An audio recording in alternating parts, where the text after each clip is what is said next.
Hai,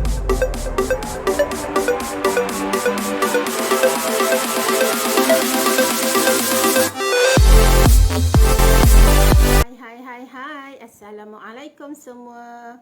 Okey, bersiaran bersama Kak Mar aka Kak Aloh malam ni. Okey, jam dah menunjukkan 9.45 malam. Okey, Kak Mar announce tadi kita nak start live pukul 9 kan.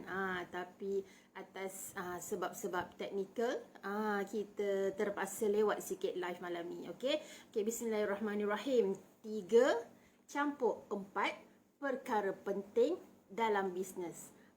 Agak-agak apalah agaknya yang Kak Mar nak kongsikan malam ni kan. Okey, bismillahirrahmanirrahim. Kita mulakan ya.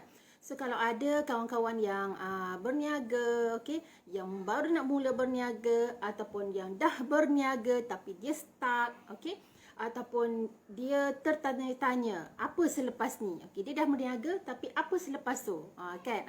Kalau ada kawan-kawan yang sebegitu, Kak Mar jemput masuk, join Kak Mar live malam ni, teman Kak Mar insyaAllah. Okay, so 3 campur 4 perkara penting dalam bisnes. Kan sebab rata-rata sekarang ramai yang dah memilih untuk membuat bisnes, betul tak? Di kala pandemik, ramai yang memilih untuk memulakan perniagaan. Tapi ramai juga yang terkandas di tengah jalan. Agak-agak apa sebabnya kan? Okey, jadi hari ni Kak Amar nak kongsikan yang part 1, part 1, 3 perkara penting dalam bisnes. Apa dia? Okey, sebelum kita decide nak mulakan satu-satu bisnes, ada beberapa perkara yang kita perlu ambil kira. Dia tak boleh hentam kromo, okey? Okay, pada yang baru masuk, Kak Mar ucapkan terima kasih. Pada yang belum mengenali, Kak Mar, nama penuh Mardiana Alias, boleh panggil Kak Mar ataupun Kak Aloh. Okey, kita nak sembang-sembang malam ni. Alright, 3 perkara penting dalam bisnes. Part 1. Yang pertama adalah apa? Okey, 3 P Kak Mar bagi . Yang pertama adalah profil syarikat. Yang kedua, P yang kedua adalah produk. Dan P yang ketiga adalah pelan pemasaran. Kenapa profil syarikat sangat-sangat penting?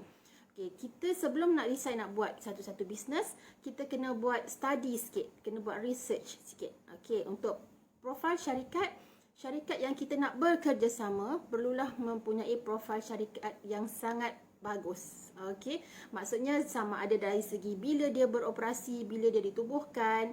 Okey, bagaimana keupayaan dia untuk tembus pasaran, sama ada pasaran tempatan sahaja ke ataupun pasaran global ke, okey, dan berapa ramai dah pengedar yang terlibat dalam syarikat tersebut.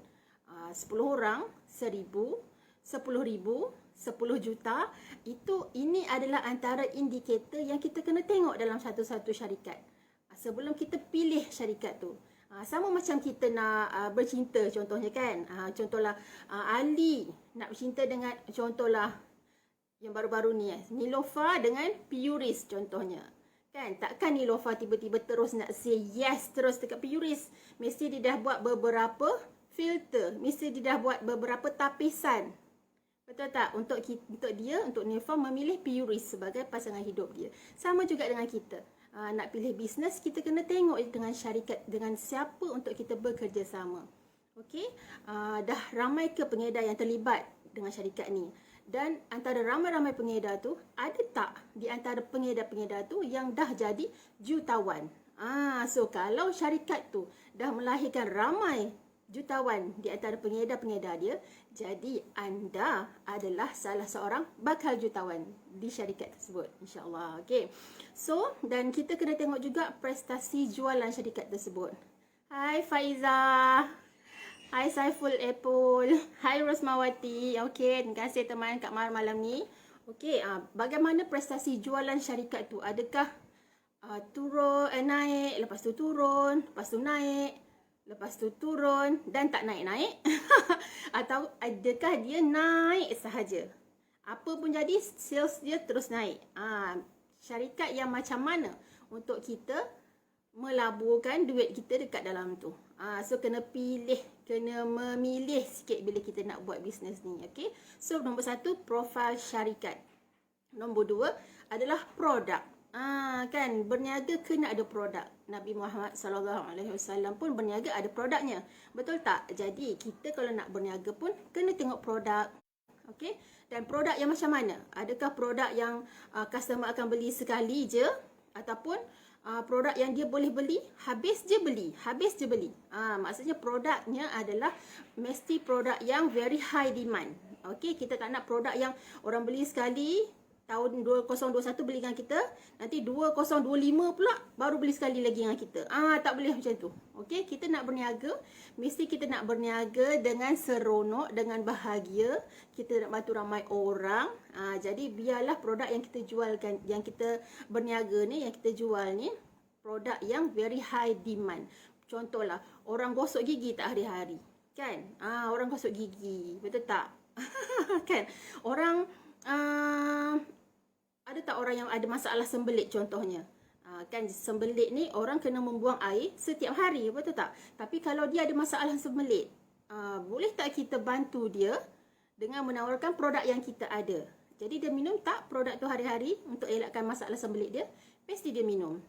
Kan? So nombor 2 adalah produk. Produk yang very high demand, very high repeat sales, produk yang menyeluruh, head to toe. Okey, maksudnya contohlah you berniaga, bulan ni you beli dengan customer ni produk kesihatan. Okey, so dalam bulan depan you nak follow up dia. Dia kata masih ada lagi produk kesihatan akak, dia kata kan. So, apa you patut buat? Kalau you jual produk yang menyeluruh, head to toe, okey, produk kesihatan akak tak habis, okey, akak boleh cuba produk kegunaan harian yang saya jual. Contohnya ubat gigi, deodoran, nampak tak? So, biarlah produk-produk yang membantu ramai orang, produk yang very high demand, produk yang menyeluruh, head to toe. Jadi, kita berniaga pun tak adalah tersekat-sekat. Betul tak? Okey. Yang ketiga, pelan pemasaran. Pelan pemasaran ni kenapa nak kena tengok? Supaya kita yang berniaga ni, okey, kita kena tahu bagaimana kita dibayar. Kan? Dan satu lagi, kita kena tahu nak mula bisnes ni, mulakan bisnes dengan modal yang besar ataupun dengan modal yang sikit, yang kecil. Mana lebih mudah untuk seseorang itu mulakan bisnes?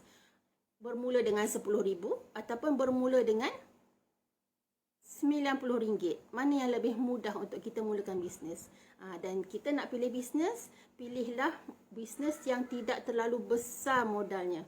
Okey, dan kita kena tengok juga bagaimana cara satu-satu bisnes tu memberi pulangan pada kita.